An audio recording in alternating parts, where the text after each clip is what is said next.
Coding, IT field, online earning இதுல interest உள்ளவங்களா நீங்க?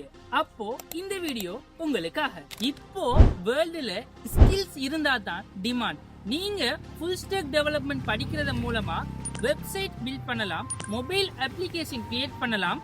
அது மட்டும் இல்லாம ஃப்ரீலான்சிங் செய்துட்டு வீட்ல இருந்துட்டே சம்பாதிக்கலாம். இதுக்கு பெஸ்ட் சான்ஸா தான் diploma in full stock development course just 3 மந்த்ல நாங்க உங்களுக்கு ப்ரொவைட் பண்றோம். கோடிங்ல உங்களுக்கு நாலேஜ் ஜீரோவா இருந்தாலும் பரவாயில்லை, ஸ்டெப் பை ஸ்டெப்பா பேசிக்ல இருந்தே நாங்க உங்களுக்கு டீச் பண்றோம். ஜஸ்ட் 3 மந்த்ல நீங்க கான்ஃபிடென்ட்டா ஒரு ஃபுல் ஸ்டாக் டெவலப்பர் ஆகலாம். After that IT job, side income, freelancing எல்லா டோர்ஸும் உங்களுக்காக ஓபன்ல தான் இருக்கும். இன்னும் என்ன யோசிச்சுட்டு இருக்கீங்க? Seats are limited, demand high. So ஸ்கில்ல சார் அந்த நம்பரை கண்டெக்ட் பண்ணுங்க. உங்களை கைட் பண்றதுக்கு நாங்க தயாரா இருக்கிறோம். உங்களோட ஸ்கில்ஸை இன்கம்மா இன்னைக்கு நீங்க மாத்தி கொள்ளுங்க.